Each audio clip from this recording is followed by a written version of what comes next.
Hello, everybody, and welcome to another brand new episode of It's My House podcast. I am, of course, as always, your host, Chris Dees. And, in this day and age, the word legend gets thrown around far too easily, far too often to people without really any weight to back it up. But today's guest is the only fitting way to introduce him. He really is a legend of the industry, making his debut very nearly 40 years ago. So, a real long-serving member of the locker room. Wherever he's been, he's always been at the top tier. One of the most entertaining characters and gimmicks in WWF history. One of my favorites growing up is, of course, the one and only Mr. Al Snow. Al, thank you so much for joining me, man. How are you? Thank you for that wonderful introduction. That was great. Yeah, I pride myself on my intros. I'm always told they're really good. I just hope the interview is as good. How are things with you, man? How's everything over in America on your side of the pond? Things are going great here. I don't know, how things are there, but I know that with the lockdown and everything is starting to loosen up, and we're starting to get back to somewhat of a semi-normal lifestyle here in the United States, and at least for the time being, we are. And everybody's very happy about that, and we're able to resume regular activities, and we're starting to, here in OVW, we're starting to run pretty regular live events every single week. So that's been a big help. Yeah, absolutely. Yeah, things for us in the UK, as you say, they're just about getting back to normal now. It's today's the 11th of July, and we've got the date of the 19th, which is when everything is meant to be, fingers crossed, back to normal. No masks, everywhere reopened. So we're just there, just over the horizon now. You can almost feel it. It's so close to getting back to some sort of normality. Keep your fingers crossed, Absolutely. Just hope it doesn't happen again. But anyway, We're not here to talk COVID. We've talked enough about COVID over the last year and a half. It feels like a lot longer than that. Right, man, let's get straight into it. Obviously, as I said, one of my favorite wrestlers growing up. You've been in and around the industry for the better part of 40 years now, and made your debut in '82. Yes. Obviously, since becoming a name, since becoming well known, you have pretty much always had that tag of being a jobber, or one of the most iconic jobbers, up there with the likes of the Brooklyn Brawler for me. But it's interesting. I wouldn't. My apologies. I called myself that, but quite honestly, I was never really a jobber. I mean, if you think about it, I held 3 titles in WWE. I've held numerous titles throughout my career. I had a bad attitude at the time and had deemed myself as such, but I actually wasn't. And the real term jobber came from back in the day. If you were a talent that you made your living off the live events, and as a result, in the territories, they didn't pay you for TV. If you wrestled on the TV, that was to your advantage because it was a commercial for you. It allowed an audience to know basically who you were, and now your name on a form of advertisement would be a reason why there were a percentage of people in the building that you would get paid based off of that. A jobber was a guy who wasn't going to go wrestle the live events in the territory. He just came in that day for TV and nothing else. Hence, he was doing a job, performing a task, and he was called a job guy or a jobber because he just came in for that day and was paid and then left. He didn't make his money off the live events. So, I try to educate people on what the terms actually mean, and not to say, I would love to have had as long a career as the Brooklyn Brawler did. I mean, he stayed in WWE probably as long as I've been in wrestling. He had been in WWE. So, that's a remarkable accomplishment to stay in any one given territory for, that length of time. It's pretty amazing. Yeah, absolutely. And that's what I was going to lead on to, because people misunderstand, and people have this idea that you were a jobber. But if you a very, very quick look at your statistics, your match record, You won just under 500 matches and only lost just under 600. So that's by no means, Yeah. it's not like the losses massively outweighed the wins. So to me, that wouldn't say, jobber as people have come to think what the term jobber means. So you actually had quite an impressive record. That's nearly a 0.5 ratio, isn't it? Not bad, but wins and losses in wrestling and professional wrestling don't matter either way. No, What matters no. is, whether or not I can convince somebody to want to pay to see me. And, that was during my time in wrestling. That was where, in my career, that was where I made the mistake. I focused more on, at one point, I was very immature and got a very bad attitude because I focused on the wins and losses, and those are real relevant. I really shouldn't have, but, I've had a great career, been very blessed, and gotten to do what I love to do for as long as I've gotten to do it. And nobody's yet to figure out that I have no clue what I'm doing. So, as long as I can keep that up, I'll keep going. Well, you've done it for 40 years, so that's pretty good. Pretty good if you don't know what you're doing.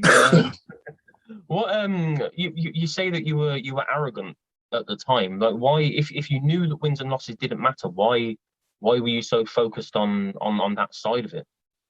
Well, I think a lot of talent get caught up in that because if they don't win or win on a consistent basis, they feel like they're being buried, that the audience will view them as something less than, when nothing could be further from the truth.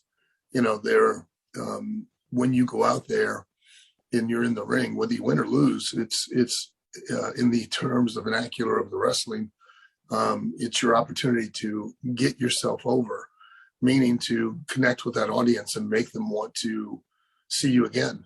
And, you don't have to go over, meaning to win, to get over. There are plenty of people that, a good example would be Tommy Dreamer in ECW. He didn't win a match the whole time he was in ECW until there at the end. And he fought, not wanting to win it, he didn't want to win the ECW title, and screw up his track record, but he was massively over in ECW as as Tommy Dreamer. And, that just goes to prove that you don't have to necessarily win you don't have to go over to get over. So. Yeah, absolutely. And like you say, that's a great way of summing up probably the most iconic part of your career, which was obviously when you had the head character and the head gimmick. I know over the years, man, you must have spoken about head to death. Every interview, every podcast you've ever done, they must want to know about head. But for me as a fan, as I say, as a fan of you and as of head during that period growing up, that's really when I got into wrestling. So I've got a lot of fond memories of that time. Sure. What I've always wondered about head is, we've seen gimmicks like that come and go, which have never really matched up to being as popular or as over as head was. Why do you think that head was so popular? Was it you? Was it the gimmick? Was it the way the fans responded? Or was it maybe the writing at the time for the character? It was, quite honestly, the reason something like that works and works well is because just like in Steve Austin's case or Vince McMahon's case or Undertaker or Goldust or Triple H, people that have, the one thing I always tell every young wrestler is that the most valuable thing that you have to learn is who you are, and be able to have an audience describe you in a sentence or less. For instance, if I say beer drinking, ass kicking, redneck, I'm talking about Steve Austin. And, or if I say evil asshole of a boss, I'm talking about Vince McMahon. And that is key. But in order for it to work, wrestlers are not actors. A lot of people claim that today, and they say that the wrestlers are playing a character, and they're not. Nothing could be further from the truth. Steve Austin is Steve Austin. What you see when he walks to the ring is Steve Austin. It's just that aspect of his personality. He turned up full blast. It's a lot. I liken it to, if you're you walk into a dinner party or a room, with a bunch of people, and you want to take control of the room. You know how to turn up your energy. You know how to turn up who you are without being obnoxious, so that it draws attention. And you take control of the room. Well, now you've got to be able to do that with your personality in a room of 20,000 people, and to reach millions of people through the cameras at home. And that means the one thing is you've got to be able to turn that up, but the most important part of it is it has to be real. The only thing that is similar to professional wrestling in a lot of ways is stand-up comedy. And the most popular stand-up comics will tell you that they're up there being who they are, and they're being honest, and they're being real. Even comics who they create a persona, an on-stage persona that's not really who they really are. They still, it's an aspect of who they really are, and it's something that they can turn that volume up on and project the energy so that live audience can connect with it. And with me in the head, at the time, again, I was very, very frustrated with my career. I was resentful. I had a bad attitude. I was pointing the finger everywhere but where I should have, which was at myself. But I used talking through the head and being sarcastic and making snide comments and things like that. I made them through the head. And as such, it was real. And people could tell that it was real. They didn't come across like I was playing a character, and that's so valuable and so important. One, because people can sense it, an audience can sense it. And if they can't believe in who you are, they'll never believe in what you do, period. Doesn't matter what you do. But if they believe in who you are, again, it doesn't matter what you do, they'll believe in it, because it'll make sense to them that you, as that type of person, would do that. And so, 9 out of 10 people, if you asked them back then, they would tell you that I was completely medically insane. And, and I took it to the point, because with wrestling, it's very important that you give the audience what they paid to see. And it's not like any other type of vocation. You get to turn down the volume, but you don't get to ever turn it off. You are the person, you are the character. And, I would go to dinner after shows or go to breakfast, and, when I was on the road, and I would take the head into restaurants and sit there with it and order food for them and we'd argue and have conversations. And, I got asked to leave a lot of public places because, it was creeping people out. But, I did that because if you and your family were in there and you see me, and then next Monday night, you're flipping through the TV channels and you see me come out, you're like, hey, look, there's that crazy guy, remember? And you believe I'm really insane because, I've been sitting there talking to the head the whole time. I love that. That's fantastic. That's just taken the character to a whole new level for me. I had no idea about that. That's brilliant. Do you still have head now? Do you still talk to head at all? Oh, of course, yes. I mean, come on. It's not like you can end a relationship like that. No. We're never parting. We're never going our separate ways. We'll just stay together till our dying days.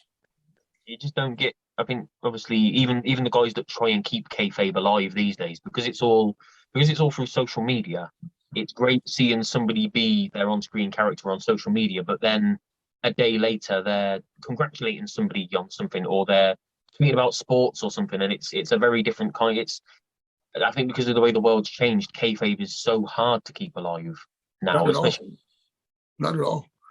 Not at all. Social media is not the problem. The internet's not the problem.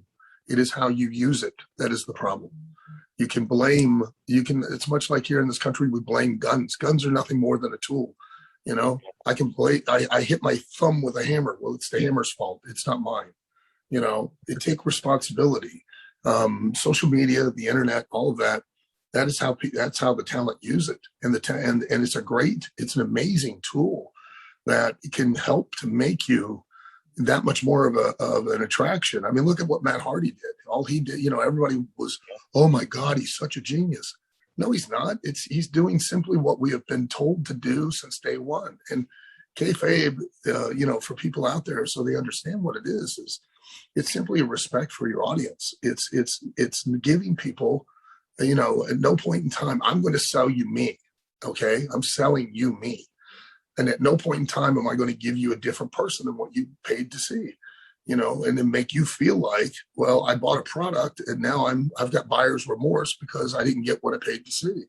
You know, or I'm going to sell you on and convince you to care whether or not I win or lose a particular match. But now I'm going to congratulate the guy that I wrestled. Hey, thank you, man. That was a great match. When I was supposed to hate the guy's guts, or, you know, well, now it bothers you, you know, and I can't tell you over the years. I never really got it until as I got older. Number of fans that would come up and they go, oh man, I loved wrestling. I used to watch it all the time. And I'm like, oh, great. They go, yeah, man, I was a big Dusty Rhodes fan, you know. And then, you know, Dusty was having this, you know, feud with so-and-so. And man, I was such a fan of Dusty's. And then I saw him and the other guy pull up to the building in the same car. And then that was it. I was done. Because it ruins it for them. You know, it does. And, you know, with social media, the talent today have a tool that we didn't have years ago. It's such an amazing talent. I mean, look at what the young bucks have done for themselves using nothing more than social media. It's incredible that, you know, what they've accomplished, and good for them. You know, they were very smart about it. And, you know, when we were when I was breaking into the business, we were totally reliant on the wrestling promoter and the opportunity to be put on TV in any manner, because whether you won or lost, you were on TV. People are going to know who you are, and, you know, are going to recognize you and are going to take an interest in you. And then now you are, partly responsible for however many people showed up at the building. You get paid more. Social media, you have the control yourself. You can make yourself into an attraction before you even walk in the door for a promoter. And you can make a character, or a gimmick, you know, a persona. You can create an audience, a following. You know, that's all within your hands, because the big misnomer that most wrestlers operate under is that they think that the promoters make them a star, and nothing can be further from the truth. The wrestler makes themselves a star. The promoter provides the platform, provides everything that you might need: entrance music, lighting, an opponent, everything you would need to sell yourself and sell your product, which is you. Now you go out there and you capitalize on that and you make yourself a star. And then together, the promoter and the wrestler exploit that, and then, you know, try to make money together. You know, but the wrestlers all believe it's the promoter's responsibility to make them into an attraction, and nothing can be further from the truth. And the more that wrestler does that on their own, the more they've taken control of their own fate, their own destiny. And at the end of the day, the wrestling business is the wrestler's business. It's 100% theirs, always has been, always will be. It's the talent's business. And, you know, if something succeeds, it's not the writer. It's not great writing. If it fails, it's not the writer or Vince. It's the wrestler who could not deliver on what was needed to be done in the ring that day. So yeah, look at Roman Reigns at the moment. You know, there's obviously been some great writing there, and he's working with Paul Heyman, which has no doubt helped, because Heyman's one of the greatest to ever do it. But if it wasn't for how well Roman is putting across that character, which is all him, because he is believable in that role. You know, you could put anybody else in that role, but Dolph Not gonna Ziggler work. in that role. Not going to work. As much as Not Dolph gonna, Ziggler is very talented, he doesn't fit that mold. it's Well, not does him. Roman? It's You just know, not him. yeah, Yeah. absolutely. All Roman. Interesting that you mentioned the Young Bucks as well, because at the moment they're really just doing very little on social media, but they keep doing the same thing. They just keep tweeting out to say new bio, and people are waiting for it, and people are looking for it, and it's getting people talking about them and wanting to see what they do next. Literally just by tweeting out 2 words a few times a week. It's like you say, it's a very powerful tool, and it's very Absolutely. clever as well. It's very clever the way that certain wrestlers use that. One of my favorite social media uses over the last few years, maybe not so much now, but it was the 24/7 title, the way that they took that and really elevated it across social media, across YouTube. It pretty much became eventually a YouTube specific thing for a while. Um, as a former 6-time hardcore champion in WWF yourself, what do you make of the hardcore title? The 24/7 title. Do you see those comparisons? Have you enjoyed the 24/7 title, or could they have done more with it? Well, the only comparison I see with the 24/7 title with the hardcore title is when they instituted that 24/7 rule for the hardcore title. Um, the upside, okay, there's always a good and a bad. The upside with the 24/7 title is that it adds a source of entertainment in your show. In everything and everybody cannot be kicking ass all the time. It's Wrestling has always been like a 3-ring circus. There's in one ring you've got the animal act, in another ring you've got the trapeze artist, in another ring you've got clowns. So you've got something for everyone that's going on. In our wrestling show, that's the way it should be. It can't be all just 2 or 3 hours of, I'm going to kick your ass. There's got to be a little bit of levity and entertainment, but done in the right manner. And the 24/7 title allows that.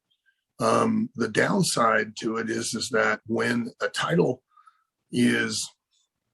changes hands so frequently, then it starts to devalue it. And if it really mattered, if the title itself really mattered, you wouldn't just have just the undercard guys going for it. You'd have other guys trying to get it away. Because at the end of the day, the thing that we're trying to sell at all times, okay, is that professional wrestling is no different than professional boxing or professional MMA, in the sense that the wrestlers themselves are prize fighters, and their wins and losses, and I think that's been a lot of what's been lost, especially for the talent, is that understanding. Their wins and losses matter and have a consequence, because if you don't win as a professional wrestler, you don't get paid. As a professional boxer, you don't get paid, or you don't get paid as much. And the more often you win, the higher your paydays become. And consequently, with titles, it's not about winning a title. It's about winning the title so that now you get better paydays. If you're the champion, instead of just getting paid, I don't know, we'll just say $100 a night. Now you're getting paid $500 a night, or depending on for the 24/7 title, it's the lowest. You get paid $500 a night. If you're the Intercontinental Champion, it's $1,000 a night. If you're the tag team champions, it's $1,200. If it's the heavyweight title, it's $2,000 a night. Well, if it were real, let's face facts. Hey, I don't have a title right now. Yeah, I'm going to go and I'm going to win the 24/7 title. I'm going to go take it and take my shot to get it, and I don't have to be at the bottom of the card to do it. And if they would integrate some of the other talent into those things, then the title itself would mean more, and therefore you could do more with it. Yeah, no, I fully agree, and maybe have it appear across all shows as well, because it seems to be just specific to Raw. Those guys that tend to be around that title scene, a lot of them keep getting released, so there are less and less people to vie for it. But I completely agree. I think I can't remember who it was, but I remember there was something happened a while ago where a wrestler, sort of more towards the middle to higher end of the card, literally looked at the belt down on the ground in the ring, and just didn't care, didn't go for it. And when I He's made saw the that, I just title. thought, like, why should I care about it then? Correct, because they have made the title irrelevant, so the people that are holding it are irrelevant as well, and that's the wrong thing to do. They should have, the talent should have, oh crap, it's here, I'm going to get it, type of thing. Not, and then it would have really meant more, and therefore what they did with it on TV would be even more entertaining for you because you would care about it. It would matter. Yeah, absolutely.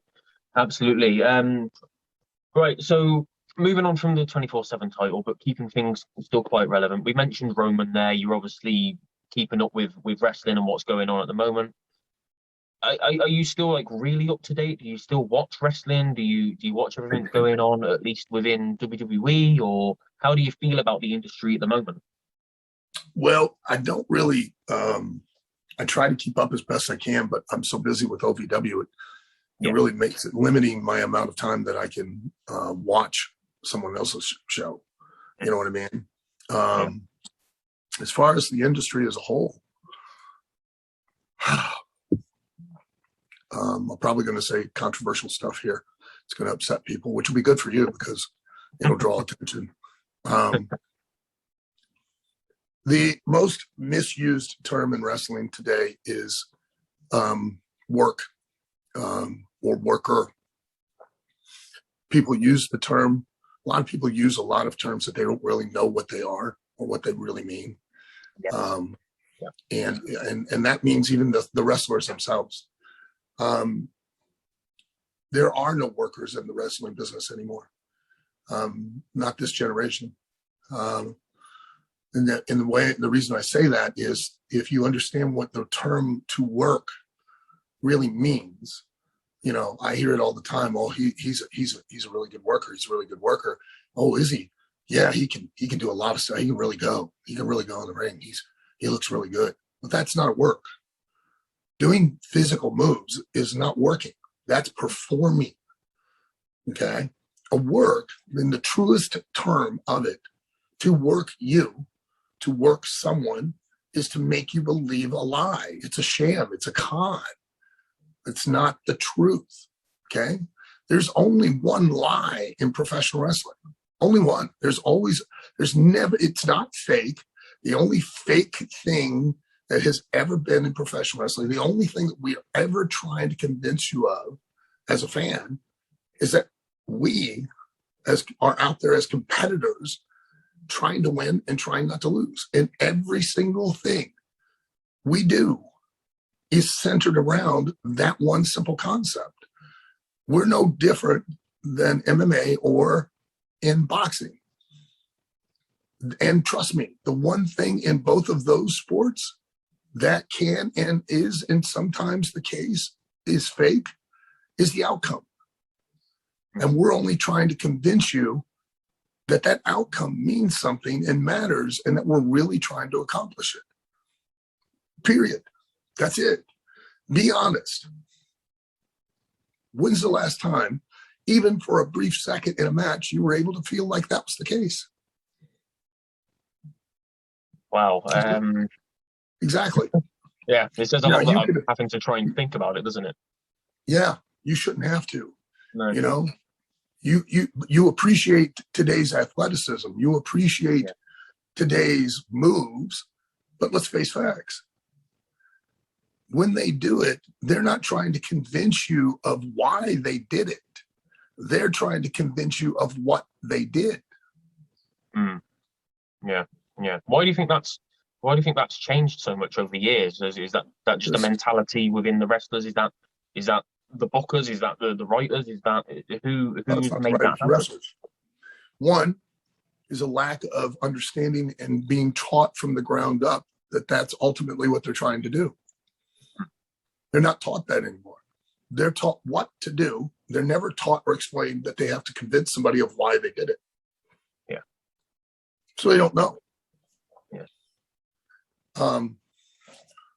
The other reason is because too many of the wrestlers allow those who have no real knowledge, the writers of newsletters, fans that have no real knowledge. You have an incredible access of information, a wealth of information about any topic you want to have nowadays. But in order, this is a reality. This isn't my opinion. This is a reality. In order to have real knowledge about a topic, you have to have a commensurate amount of experience. If you do not have experience, I don't care how long a fan you've been of wrestling. I don't care. That means nothing to me except for the fact of my gratitude, because without you, I can't have a job. Okay. But you don't have any real knowledge. You have no real understanding of what it is I'm doing or why I'm doing it, because you've never done it. That's like saying, if I get sick and I go to the doctor and I've watched 1,000 medical shows and I'm a huge fan of medicine, I'm not going to tell the doctor how to fix me. Yeah. And if the doctor listens to me, well, he's an idiot, because I don't know. Because here's a fact. You can attend medical school, and depending upon your area of expertise, you can go anywhere from 8 to 12 years. Once you graduate from medical school, you are not a doctor. You do not get that title. People think you do. You don't. You now need to complete a certain amount of residency, which is actual hands-on experience supervised under a doctor who has knowledge.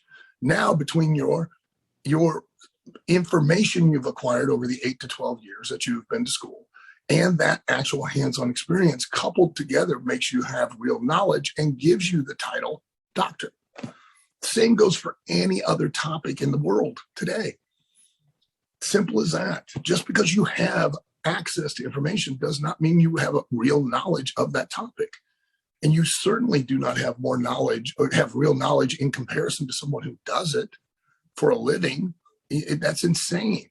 But too many of the talent now are performing for, here's the other reason.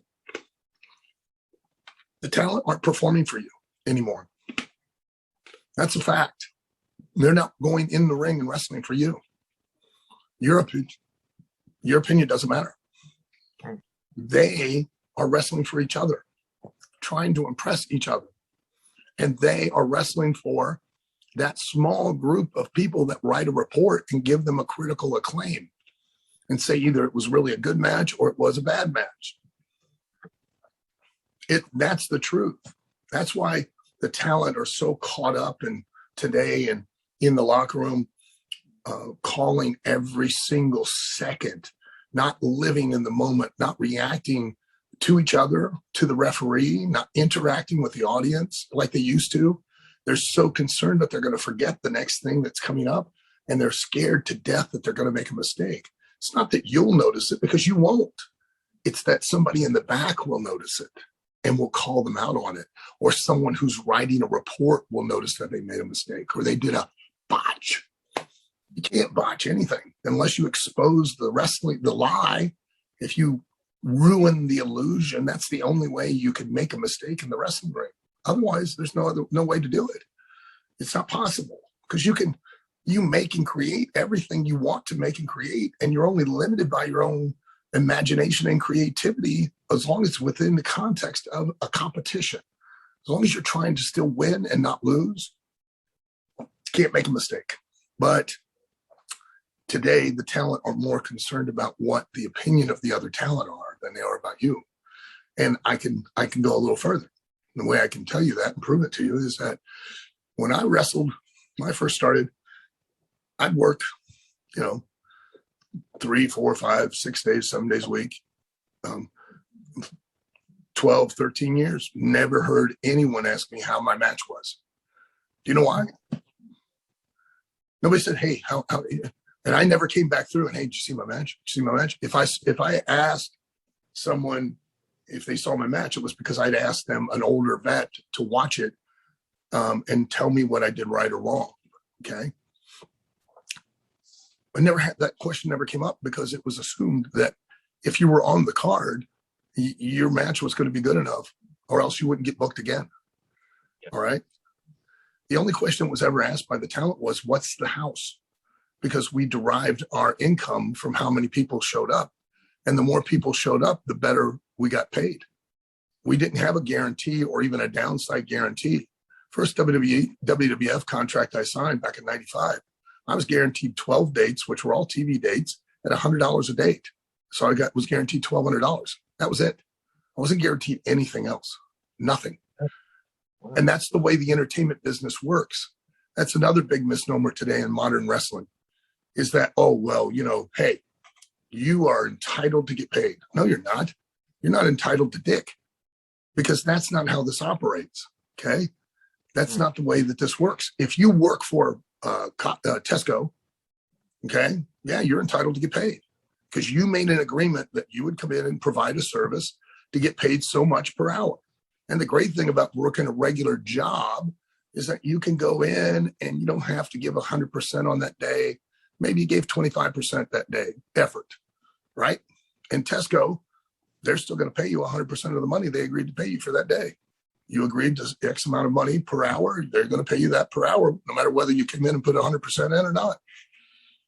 In the entertainment business, your only value is in direct relationship to putting your name on a form of advertisement and how many people will tune in on a particular night to watch the show because of you, or how many people will drive to a building, leave the comfort, safety, and security of their home, drive to a building and pay to get in it and sit in a crappy seat around people they don't want to sit around to watch you. If that number gets lower, you get less money. If that number goes higher, you get more money. And not, well, you know what? I don't leave the house for no less than. Well, then you're not leaving the house, because you're not entitled to get paid. You're entitled to an opportunity. If you're good enough, you can get an opportunity, and then that opportunity gives you the chance to make yourself into an attraction, to do business. And if you make yourself into a star, then the promoter and you will then capitalize on that and will try to exploit it to its fullest so that you both can make money. That's what Steve Austin did. He came in on the same type of contract. Everybody came in on that contract of guarantee of the only thing you were guaranteed was 12 dates at $100 a date. And he went on to become a huge star. Hulk Hogan came in, same way. That is your responsibility as a talent. You're not entitled to get paid. And as such, because of the fact that today in this world, especially on the independents, young wrestlers have that attitude. I'll tell you a quick story. My daughter dated a young man that was a wrestler. I advised her to never date wrestlers, but he was a good guy. And he asked me for advice, and he said, a promoter contacted me, wants me to come in. And I told him, he said, we start everybody out at $40, 40 quid, which was, in England's probably 60 pounds. Right. And he said, I told him I couldn't do it. I needed at least 50. And he said, did I do the right thing? I said, no, you didn't. He goes, why? I said, why do you think? He said, well, I need to pay for, petrol to get there and back. I need to pay for food, and I got to make some money. I said, let me get this straight. If I put your name, his name was Dustin Ridings, or Dustin, God, I can't remember his last name, but it was Dustin. If I put Dustin, I said, if I put that on a poster, how many people are going to walk into a building, convenience store, a gas station, a grocery store, a Tesco, a Walmart? How many people are going to walk in, see that poster, and not because it's wrestling, not because of anybody else on there, but how many people are going to see your name and are going to buy a ticket? He goes, well, and I said, be honest. He goes, well, probably nobody, because they don't know who I am. I go, exactly. I said, so your value is zero. I said, you're asking for 5 tickets of value. And really, in order for me to pay you 5, I've got 5 tickets of value. I got to get you got to sell me at least 7 or 8. 7 or 8 people seed you, and only you are what motivated them to want to come to the show. I said, nothing else. I said, and you're telling me no one, you're not going to sell 1 ticket. I said, so wouldn't you have been better off to go take the opportunity at 40 and then made yourself into an attraction that would have sold enough tickets to warrant you coming back and renegotiating a better deal? He goes, well, when you put it that way, I go, well, there's no other way to fucking put it. That's the only way you can put it, because that's how the entertainment, not just wrestling, music, acting, period. You know, a movie star is held in higher esteem than a television star, because a movie star's real job is to motivate you to go watch their movies in a movie theater. If no one pays to see the actor do his job, then the movie production company doesn't make any money. That's it. And they don't care if you can act. Arnold Schwarzenegger was a horrendous actor, let's be honest. But he got to make lots of movies. Why? Because lots of people paid to see him. Wow. Yeah, that's sort of like opened my eyes a bit. I came into this just thinking, you know, I didn't expect all of that. I feel like a wonderful experience. It's brilliant. It's sort of made me see things from a different perspective. It's really interesting. It's really, like you say, as fans, I don't think I put myself in this group, but fans think they know what's going on at all times, just because they read the dirt sheets, they read, like you said, the newsletters, and they're like, oh yeah, I've got a great understanding of the business. I could go in and do this myself. No, you couldn't. No, you couldn't. You know, everything that you just explained to me then, as much as I like to think I know what I'm talking about when it comes to wrestling, I know what I'm talking about when I see on the screen, but what you've just explained there is, you know, really quite deep. I don't think anybody really thinks about that kind of stuff. Is that the kind of thing that you teach guys that you train, or that you teach anybody that comes into OVW? Is that like one of the first things that you go through? The sole focus. It's the sole focus. You know, it's the, you know, I will teach. I know how, because when I broke into the wrestling business, there were a lot of, at that time, there were not what we would call performers, but there were shooters and there were hookers. A shooter is an amateur wrestler, shoots in on you, takes you down, ties you up. Hooker is a person who hooks holds. That's a catch wrestler, which is, you know, really what professional wrestling is, and tries to cripple you, tries to break things.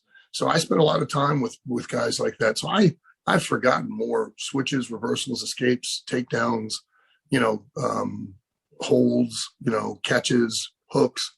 And I do teach people. I've broken it down into 3 classes. There's beginners, there's intermediate, and there's advanced. And you learn specific skills that allow you to help you understand how to learn the next set of skills in each class. And then, like say in beginner's class, a typical wrestling school will take you in, teach you how to land properly, which is a big mistake. Okay. They'll teach you how to take a flip, what we call bump, a back bump, and how to land properly by distributing it. But what they really should be trying to teach you is how to control your body in the air so that you can consistently always land the exact same way. The reason that it's different is that I'm teaching you how to control your body, because the more you know how to control yourself, the more you can now control another person's body as well with yours. Then I teach you how to walk in the ring, teach you proper footwork. I teach you timing, and I teach you distance, just by learning how to, as you guys say in England, link up or lock up or do a collar and elbow. I'm teaching you how to do that in a convincing fashion to the audience and not convince your opponent, so that it's safe. Okay. You'll do that until you can do it consistently and make it look as believable as possible. I'm also, at the same time, I'm doing something that you don't even realize with everything I do in that beginner's class, and that's teaching you how to sell. That's another big mistake. Everyone in wrestling today, if you ask them, about selling, they think it's to show that they're hurt, that they're injured, and nothing could be further from the truth. Selling is done both offensively and defensively. Offensively, I'm having to sell whatever I do to you. Headlock, hammerlock, body slam, hip toss. I have to sell it like I'm using it to try to beat you. I have to convince the audience I've used it for one sole purpose. That was to beat you. Your job taking it is to sell the idea that taking it could lead you to getting closer to losing the match. If you don't sell and convince the audience you're in trouble of losing, then there's no consequence to the move. If there's no consequence to the move, then there's no heat to it. And heat's what really drives ticket sales. So I'm going to teach you all of that in the beginner's class. First and foremost, then in the intermediate, we start to learn how to hit the ropes and do bigger moves. But there's no sense in you learning how to do all of that until you learn and understand the concept of what you're doing and why you're doing it, the intent behind it, and how to make it as believable as possible. Because really the only singular thing that has changed about professional wrestling over the years is the level of sophistication of the audience. That's it. What was easier to do and easier to convince an audience 20 years ago is now more difficult because they're much more educated. They're much more sophisticated. So you as a worker have to work on a higher and much more sophisticated level to allow them, even if it's just while they're in the building, to believe in what you're doing in the ring and to believe in who you are. Okay. At typical wrestling school, in the first 2 weeks, you learn how to take a bump, you learn to lock up, you start putting on some rudimentary holds and do a few switches, and you're already hitting the ropes. Why in the world am I going to have you hit the ropes when you don't even have the proper timing, distance, and footwork to make a believable headlock or lockup or a switch or a takedown? And now I've got you running off the ropes full speed at another human being. So now the propensity or the potential for injury goes ramped up. Why do you think so many wrestlers are getting hurt so regularly now? It's because they're trying too hard to convince each other and not you. The art of it is to make it look as intense and believable as possible without it physically being that to the other person. Because you can't feel, no matter what I do, you can't feel what I've done in the ring. And that's why trying to sell you on what I do, not why I do it, will always fail. Because as far as you're concerned, because you've never been in a wrestling ring, you think that ring's a mattress or a trampoline, and that because it bounces and it's easy, it's soft, and nothing can be further. That ring is like a piece of concrete. The only thing it saves us is that it does have flex to it, it has give to it. But other than that, it hurts physically a lot every time you hit it. And so we're never going to convince you of what we do because you only experienced about 7 of the things that we do in the ring. And we don't sell those anymore. We don't react to those. We don't interact with those. We completely ignore the referee, at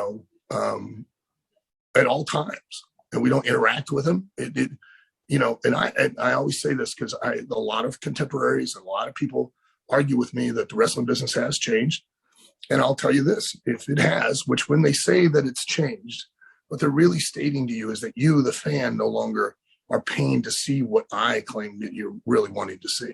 Okay. Where we try to convince you of the lie.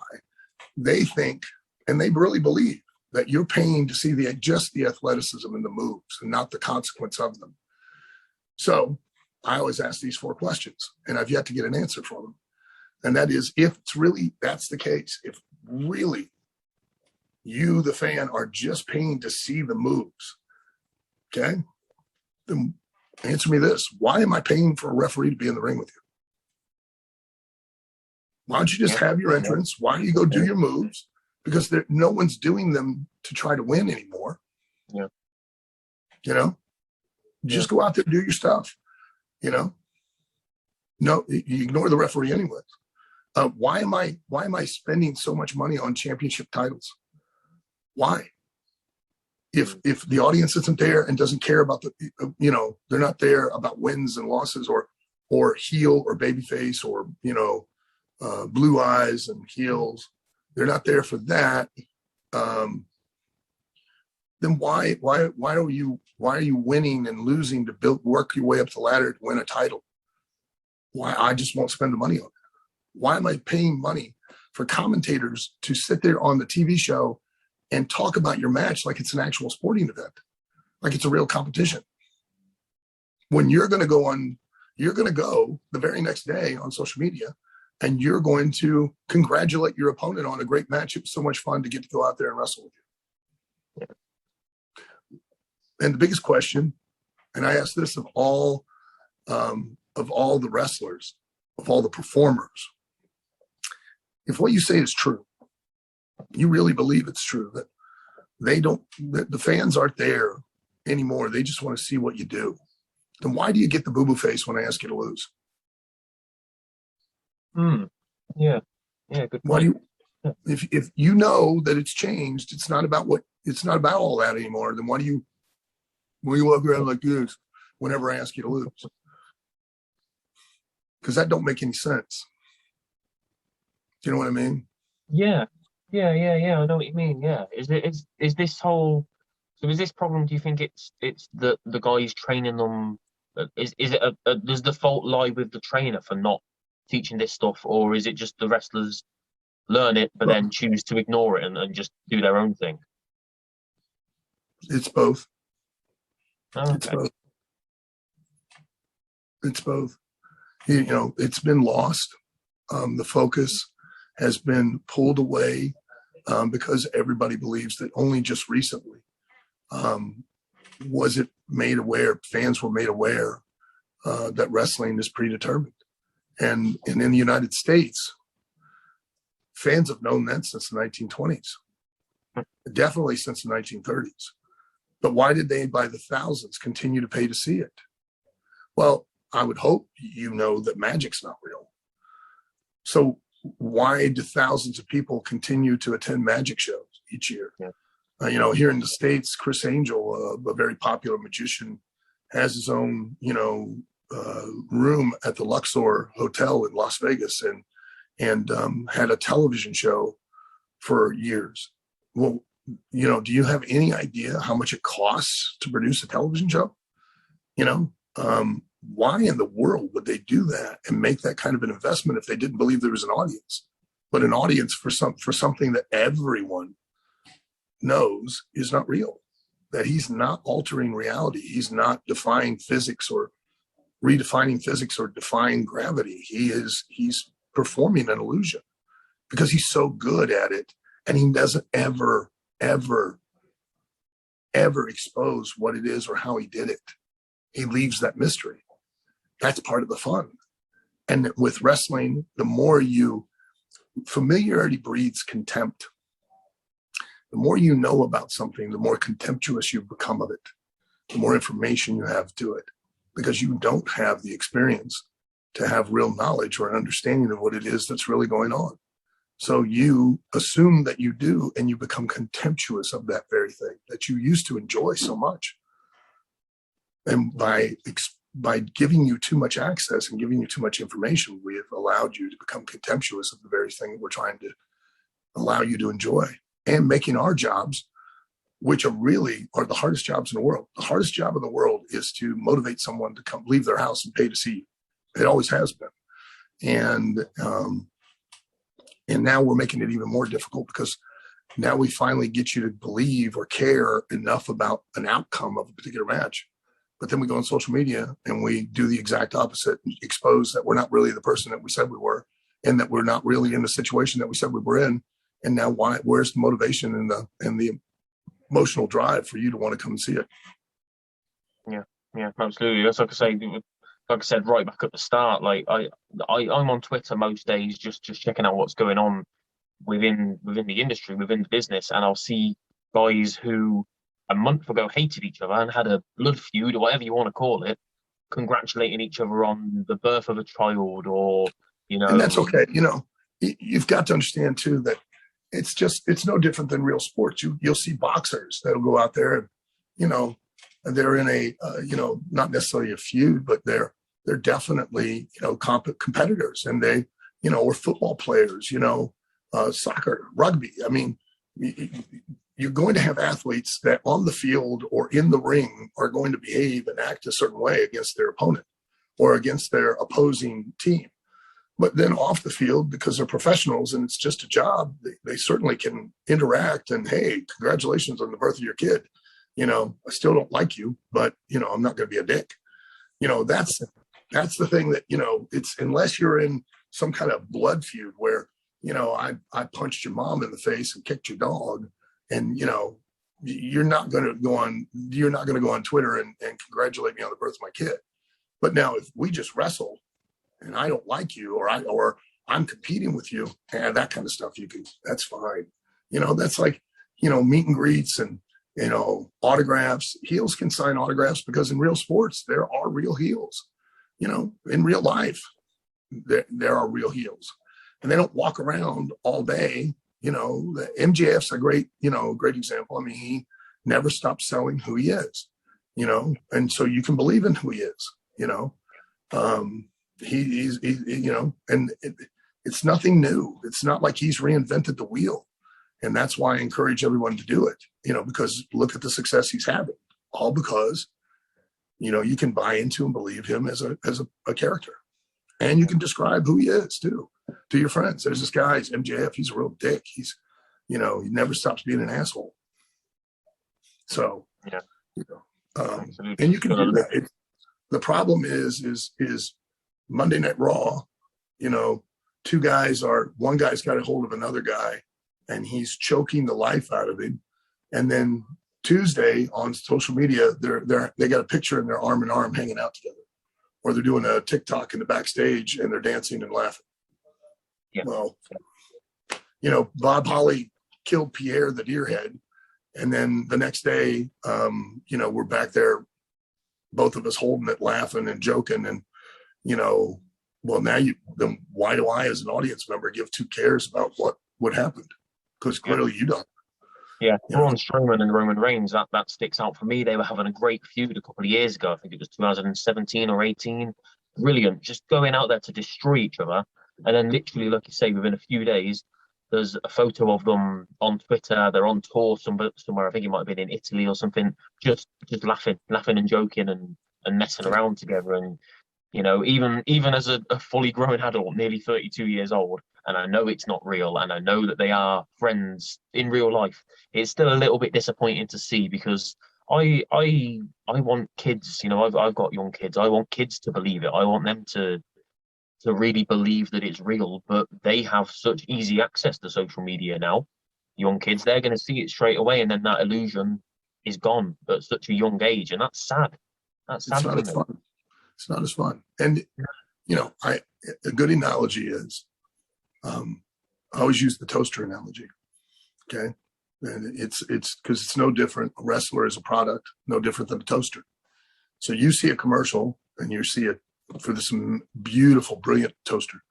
It's got 16 slicers, and it's got a bagel thing in the center, bagel gimmick in the center. It's all chrome. It's got 32 settings, and you're like, man, I got to get that. Especially you guys in England. You guys love toast in England. Yes. And tea, so you love tea and toast, and you got to get it. It's 16 slices in case you have a big party, needs a lot of toast for a lot of tea, and you got the bagel gimmick in the center.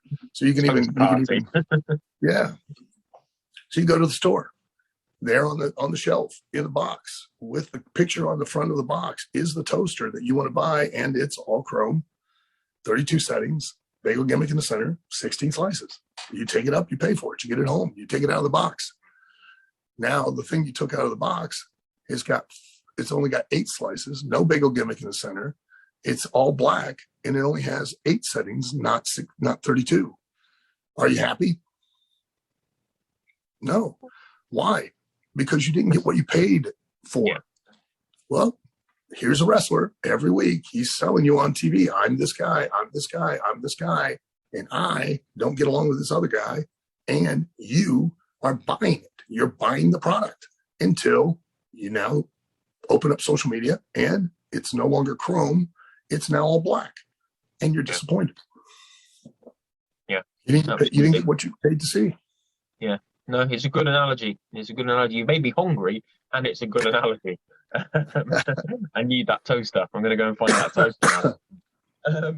Right, let's talk about, obviously, you talked about how you like to train guys and what the most important things are before training. You're renowned as one of the best trainers in the business, in the industry. When did you start to transition into doing the training? Because I know that you were a road agent for TNA at the time, weren't you? So Was training something that you always wanted to do, or was it just something to try and then you fell into it?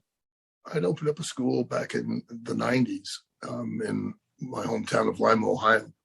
And I trained people from all over the world. And a lot of guys went on to have very successful careers. Blue Meanie, Dan Severin, both in wrestling and in UFC, I trained him. He went on to have a great career. Truth Martini in Ring of Honor. There are a lot of people that I have trained over the years that have went on to have D'Lo. D'Lo was one of my guys. Scott D'Amore, I helped break into the business. So there are a lot of guys that, you know, were people that I had my part in playing to help develop them over the years. And then, you know, I got involved with Tough Enough when I was in WWE.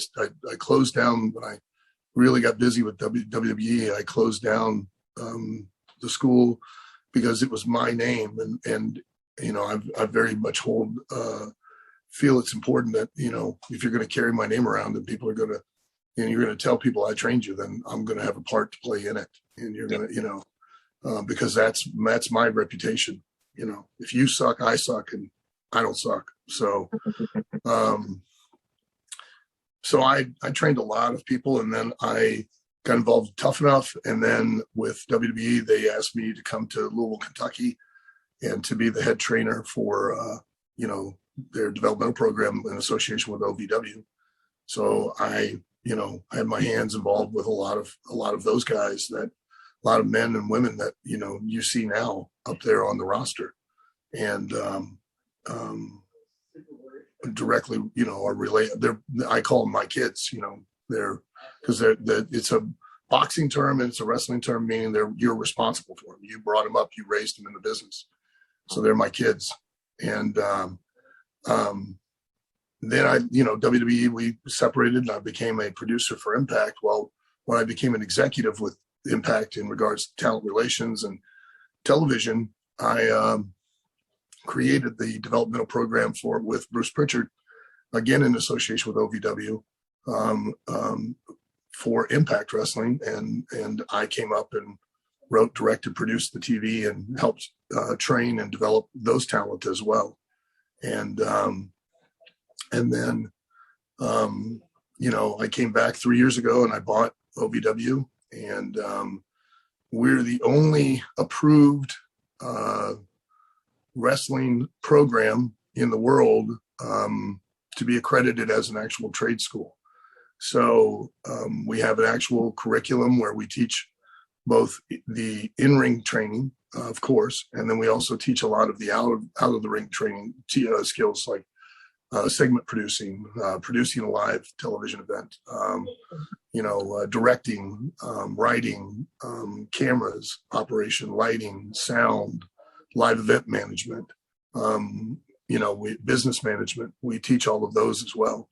And we're the only wrestling school that is approved to be accredited as an actual trade school for professional wrestling and sports entertainment and broadcasting in the world. And we're also, you know, outside of WWE and AEW, we're the only wrestling company where a young talent can get experience on live TV. We produce a live television show every Thursday night.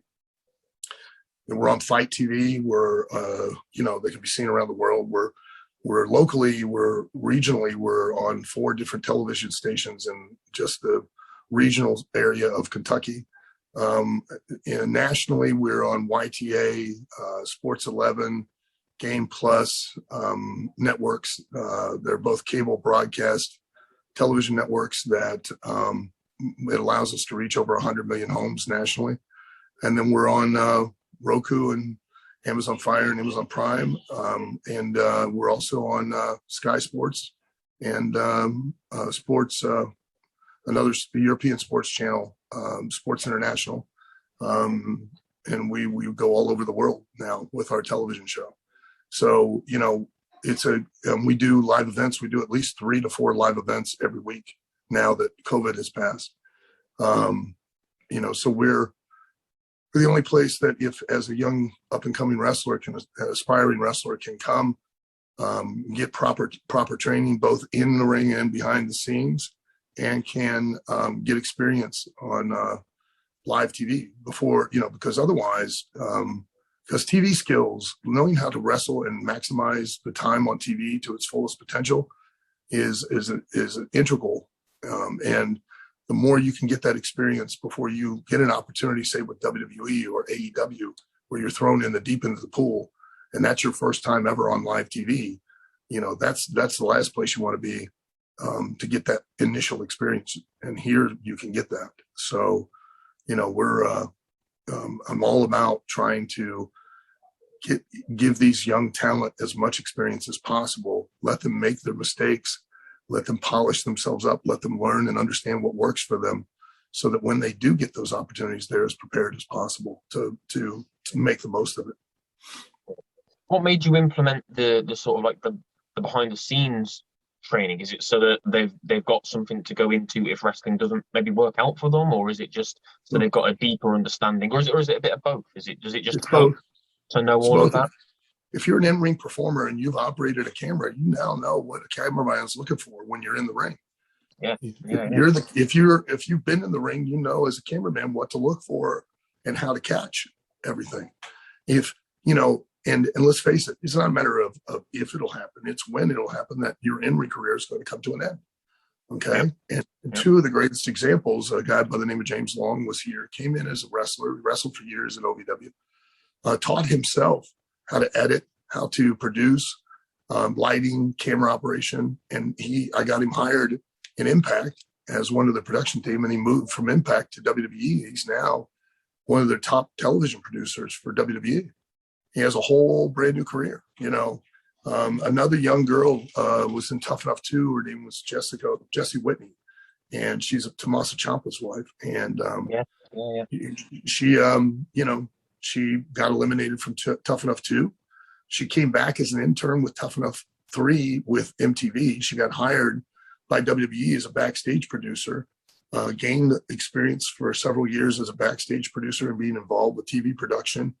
And then she went on to become a television producer for CBS, ABC, NBC, Fox, produced major television shows all over the world, and has an amazing career doing that. So they were kind of the inspiration for me, that I wanted to give wrestlers, other skills, not only because they would perform better and have a better understanding of what to do and why to do it, but also because now they have options and can be able to take, opportunities outside of the ring as well and continue to keep their career. Yeah, absolutely. I've spoken to, probably about, I think I've had about 50 guests on the show by now. And, a lot of them have admitted that when they got into wrestling, they maybe didn't think about life after wrestling. Because like you say, you could have a freak injury and just boom, it's all taken away. All taken away in a heartbeat. Only a few years into your career, and then what do you do? You can get to my age. I've been doing it for 39 years now. What do I do? I can't do something else. I've got tons of skills and tons of experience in all different aspects of doing all different jobs in wrestling that would apply to other businesses. But if I go in and apply for a job, a regular job, people are going to look at me like, well, what have you been doing for the last 39 years? Well, I've been a professional wrestler. We don't really have anything like that, Yeah. Yeah, you can't really just go back into a normal bank job or anything now, can you? Like you say, you've got to have that safety net, I guess. So I spoke to Vicky Guerrero just a few weeks ago, and she had done medical practitioner training in the background while she was in WWE, and so that she had that safety blanket just in case, it was all taken away. I think it's important. It's really good that you implement that. I had no idea.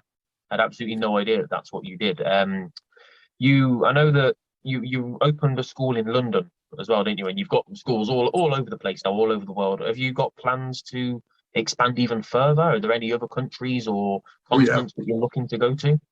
Yeah, I have an affiliate school outside of London in Surrey, and then I've got one in the Midlands.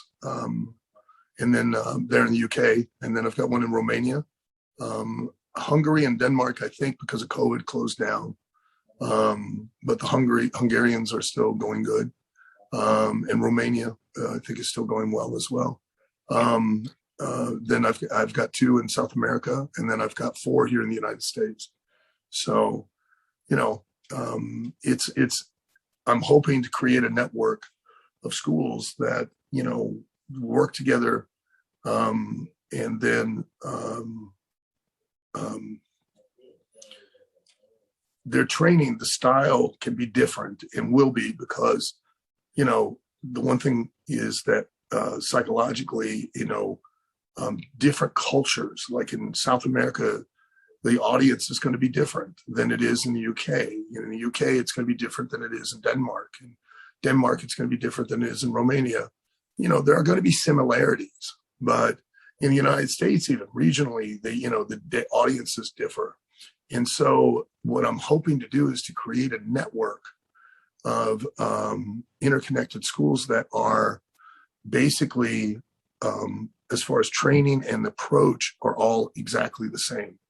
As far as style, as far as performance, do their own way, but core wise, the basics, the fundamentals are still exactly the same, so that you, as a talent, you can learn what you can learn from me, and you can learn so much. But then you can go to Denver here in the United States, or you can go to Alabama, or you can, you know, and then, or Salt Lake City. They're going to do things, they're going to have a different way, just because it's a different region and a different approach. But then you really, because I now have a group of people, a network of people that are trusted, that I know, and I'll say, hey, you know, I've got this guy, he's really good. Would you have any opportunities for him over in the Midlands? You know, yeah, sure. We got, you know, I need a guy, blah, blah, blah. Okay. You go over there and you start to learn exactly what works there and why. You go to Denmark for a while, you go down to South America for a while. You know, not only does it give you an opportunity to see the world, but you also, now you've got all that experience and polish and understanding of what works, why it works, where it works, why it doesn't. And when you get an opportunity on a world stage like WWE, you are that much more ready to be an attraction and give WWE a return on the investment they're making, that much quicker, so that you can now capitalize on that opportunity and move up the card as fast as possible. Yeah. Obviously, over the last year and a half, it's been difficult. But do you get much time to go to the schools? Like, do you ever get to visit London and actually see what's going on? Do you like to get around? I did a lot more, but prior to COVID, but because of COVID and everything, it was very. I haven't gotten to it in ages. So, you know, but I do have plans on making trips again. I always enjoy doing it. So. You know. Where is the school in the Midlands? Because I'm actually in the Midlands myself. Gosh, it used to be Slam Wrestling. It's now the ASWA, runs under the ASWA banner, and I can't remember the exact location of it. But Luke Doughton is the head of that, and he's on social media all the time. You can find it. So I'm gonna have to look that up, because I'm near Birmingham. Obviously, Birmingham being the biggest. Yeah, he's just outside of Birmingham, I think so. Oh, right. Okay. Oh, interesting. Right. I want to round off. First of all, thank you so much for joining me. This has been such a eye-opening experience. Like I said, it's great that not only have I got to talk to one of my favorite wrestlers from that time of growing up, but you've given me such a different insight. And help me to see things from a very different perspective. But I want to end just with some sort of highlights from your career. I know you've had a huge career, like we said, nearly 40 years, debuting in '82, wrestled well over 1,000 matches. What was your first city? Your favorite city to wrestle in? Favorite country to wrestle in? We always hear so many wrestlers say that they love the UK. They love wrestling here because the band is so good. I love the UK. You know, I really valued and loved getting the opportunity to go to South Africa. What a beautiful, beautiful country. You know, I've, you know, in the United States, Philadelphia was always fun city to work in, and Milwaukee and Chicago both are huge wrestling towns with very vocal audiences, and down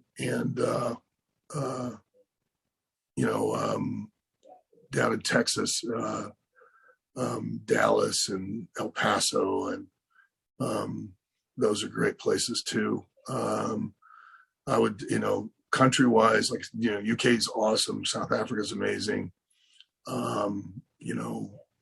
Geez, it's tough to say, what was my favorite country, but like, I haven't had the opportunity yet to go to Russia. I would love to go to Russia someday, and go see more of Eastern Europe as well. I'd love to go see more of Eastern Europe. I haven't had much of an opportunity to see much of that as of yet. So, that would be fun. That'd be a goal for me with wrestling. Well, if it was difficult to narrow down a favorite location, this one might be even harder after the amount of guys that you must have been in the ring with. But are there a couple of guys who you always enjoy being in the ring with the most? Anybody that you enjoyed working with? Oh, sure. Teaming with or being against? Who were some of your favorites to mix it up with? Oh, there were. It is hard because there's so many. But like, Bob Holly was always fun. Very physical. Chris Candido, Chris Benoit. There were older ones that you guys wouldn't know. There were Doug Williams. Christian from, Edge and Christian working. We call it like a night off with a lot of those guys, because it's so easy and effortless, and and then but then there are other guys. It's like pulling teeth, because it's just as painful, and it's just as long a process, where you just can't, you don't jive with them. Regal, I used to love to work with Regal. It was so easy. I got one time with Fit Finley, and we didn't speak before, and didn't speak in the ring, and it was awesome. We had the wrestlers in the back were all out watching because they were buying into it too. A name that very, very rarely gets brought, Brad Armstrong, George South, what an incredibly talented man that guy is, and so underappreciated as an actual worker. Just so easy. Loved it. I love it.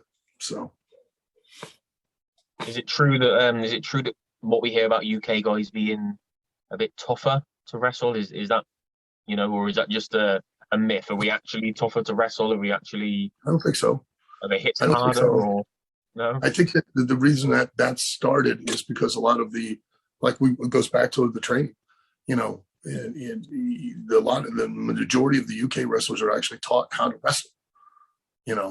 And a lot of American wrestlers these days aren't. They're taught to perform. They're not taught how to really wrestle. And so, UK wrestlers and the UK style born out of World of Sport. And the reason that style, the way that the UK style was developed, was because the censors in TV for the UK, they were the ones that instituted a lot of those rules as far as violence. And that's what developed that type of style, because when you watch those old World of Sport, you see them, one wrestler will take another wrestler to the mat, but he loses physical contact. There was a rule by the censors that once the wrestler lost physical contact with the other wrestler, they could, if they were down on the mat, they couldn't touch him. Yeah. Wow. And that's those rules of censorship for violence was what created that unique style and approach. Yeah. Wow, there you go. Even as a UK wrestling fan, I had no idea of that. I could literally throw random questions at you and literally listen to you educate me about wrestling all day.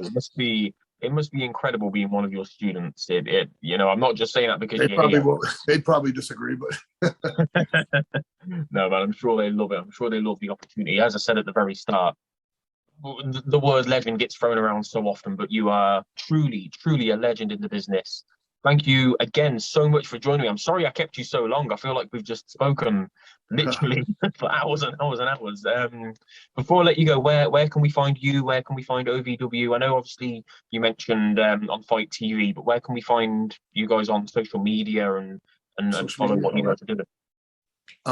You can find OVW at OV Wrestling on Twitter and on Instagram and on TikTok. Ohio Valley Wrestling on Facebook. You can find me at The Real Al Snow. I do have the blue check mark and all of that, but there were some fakes. And listen, you can be an imposter of me if you want. All I'm going to do is message you and go, look, why don't you aim the bar higher? I mean, if I were you, I'd want to be Brad Pitt or George Clooney or somebody. You can look. I have a book out that I wrote about my career called Self-Help. It's on Amazon. You can check it out. And we have a comic book that is coming out, The Ballad of Al Snow and Head. And it's put out by Broken Icon Comics. You can order it. It's a 40-page comic book, and it's an actual comic book. It's not about wrestling. It is about the fact that I'm insane. And I believe that I'm a private detective, and myself and Head run a detective agency.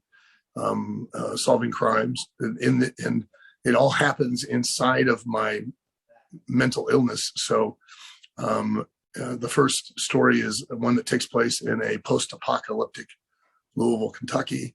The next one is where I become a secret agent because I believe that Canada is like Russia. It's like our enemy to the north, and I have to infiltrate Canada. And then there'll be one where I'm in outer space, and then one underwater. So there are all these different scenarios. Ultimately, though, I'm always a private detective trying to solve some kind of case. So it's out there. You can go to Broken Icon Comics and check it out. It is some amazing, top talented people from all over the comic book industry worked on it, and people that work on Teenage Mutant Ninja Turtles, Game of Thrones, Star Wars. They're heavy hitters in the comic book industry. So, so it's pretty cool. That sounds awesome. I would genuinely actually check that out. I have an arm full of Marvel superhero tattoos, so I'm definitely interested in that. When did you say that's available? You said pre-order now. It's available now. You can get it now. Yeah, and you can in the UK you can go to WrestleMerchCentral.com. They carry collar and elbow designs and also Al Snow merchandise as well. So cool. So everywhere, basically. Everywhere. Look for Mr. Al Snow and you will find him wherever you look. Cool. I'm everywhere. I'm like a bad penny. I just keep turning up. Guys, thank you again so much, as always, for joining us. This has been an absolute blast. You know where to find me. It'll be down here somewhere at PWCDs. All the links will be in the About section on YouTube. Al, once again, thank you so much for joining me. It's been a blast. Enjoy the rest of the day. And until next time, guys, take care and thank you. Thank you very much.